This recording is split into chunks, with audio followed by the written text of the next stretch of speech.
Okay, lesson 9.6, we're going to analyze functions with successive differences. So you can use linear functions, quadratic functions, and exponential functions to model data. The general forms of the equations and a graph of each function type are listed below. So you know what a linear function is, y equals mx plus b, it's a line. Quadratic we've been talking about, it's of the form ax squared plus bx plus c, and it's a parabola. And then our exponential functions we talked about in a previous chapter as well, and that's our a, b to the x power. And it kind of looks like that where we have exponential growth or exponential decay. So keep those in mind, the shapes of the graph. Another way to determine which model best describes data is to use patterns. The differences of successive y values are called first differences. The differences of the successive first differences are called second differences. So basically we're subtracting the y values to see what's happening, what change is happening, and then we'll go from there. So if the first differences, if I subtract the y values and the first differences are all equal, then the data represents a linear function. If the first differences aren't equal, then we have to go to the second differences. If the second differences are all equal, but the first differences are not equal, the data represents a quadratic function.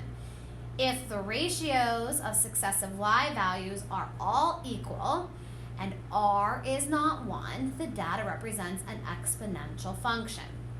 So we can do this in a couple ways.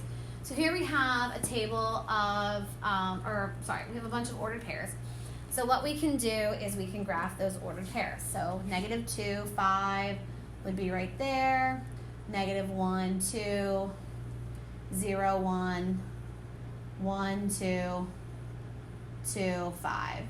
And obviously we can see that this is a parabola. So graph each set of ordered pairs, determine whether the ordered pairs represents a linear function, quadratic, exponential. This represents a quadratic function.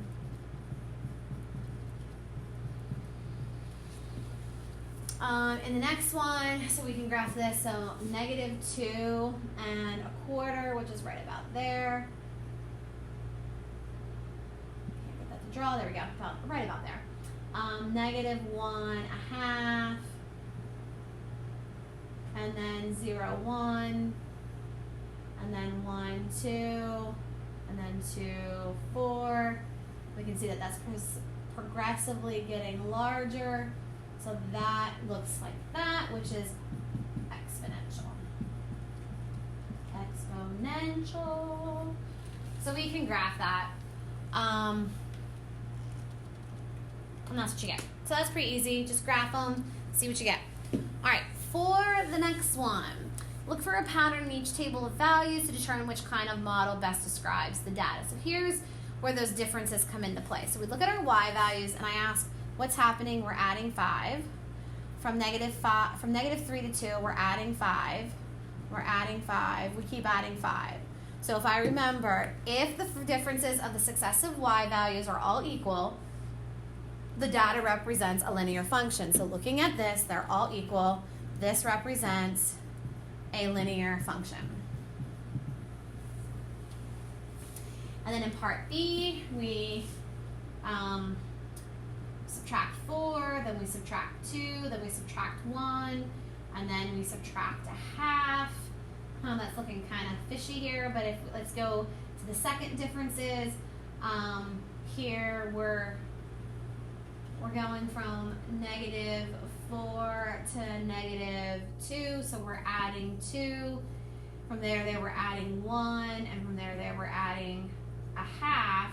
Again, so the first and second differences doesn't help us, so we can pretty much rule that out, that it's linear and it's quadratic. So then let's just make sure, I'm thinking it's exponential, but let's just double check. Could we multiply by 1/2? Yes. Could we multiply by 1/2? Yes. Could we multiply by 1/2? Yes. Could we multiply by 1/2? So this is a ratio. So if we go back to our list, it says if the ratios of successive y values are all equal and r is not equal to 1, then the data represents an exponential function. And that's kind of going back to, if you think about the geometric series sequences, because of that r value being multiplying by 1/2, then the ratio, we're using a ratio, And another way to look at that is, okay, so the first and second differences didn't work. So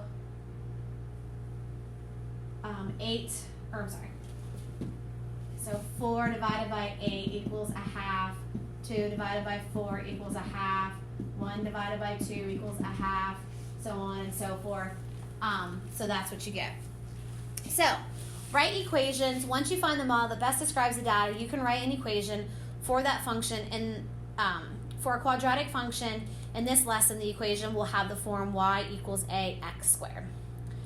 Okay, so I'm going to show you actually how to do this on a calculator because I think it is so much easier.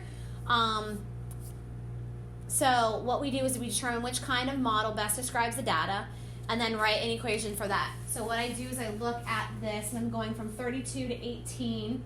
So I got to figure out, is it linear, quadratic, or exponential? So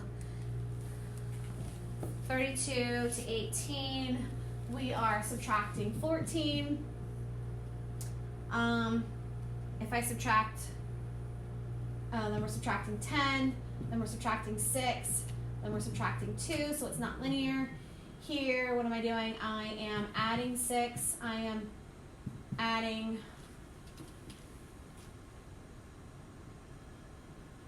I'm sorry, not adding 6, what am I thinking? I apologize. I'm adding 4. Let's try that again here. I'm adding 4. I'm adding 4. I'm adding 4. Okay, so these are all, so this makes this quadratic. So then what I want to do is I want to go to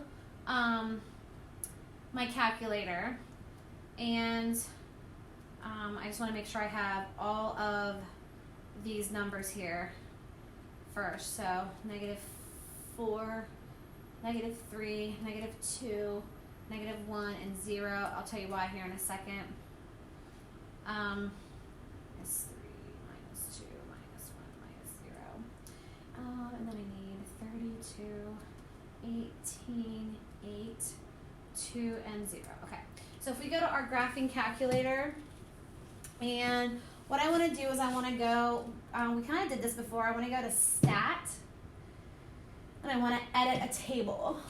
Okay, so I have 2 lists here, and I want to clear them again. So make sure L2 is highlighted, or L1, it doesn't matter. Make sure L1 or L2 is highlighted, hit clear, hit enter, and then it clears your list. Arrow over to the next list, highlight it, clear, enter, and it clears the whole list. So in L1, I want to type in -4, enter, -3, enter, -2, enter, -1, enter, 0, enter. And then over here, I want to type in 32, enter, 18, enter, 8, enter, 2, enter, and 0, enter. Okay, so that's what I have for my table of values. Okay, we know that we said it was quadratic, so I already figured that out with the differences. So now what we want to do is we want to go to second, calculate. I'm sorry, now. Go under math. Go under math. And then from math,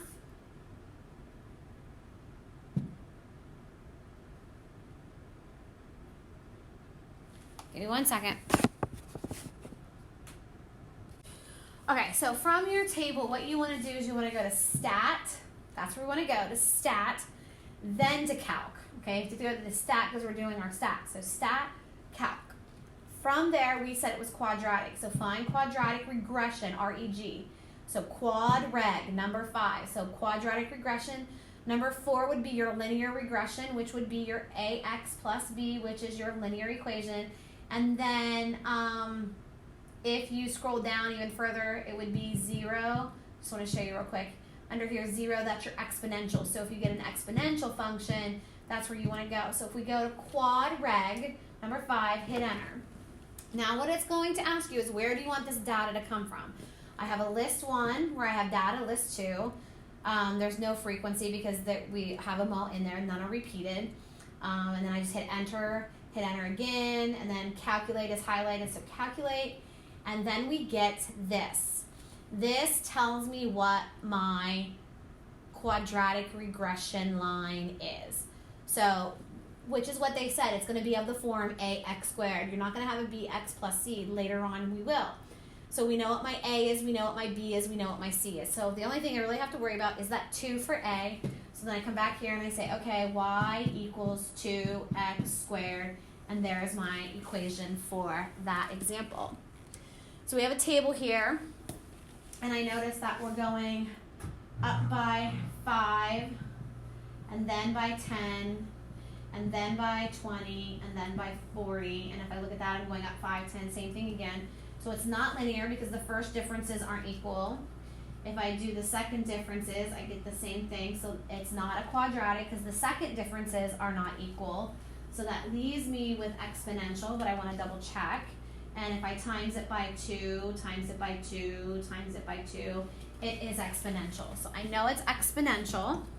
So then what I want to do again, hopefully I remember this, you go back to your stat, edit, and go back to your list 1, and you don't have to clear it this time. You could just go 0, 1, 2, 3, 4, enter.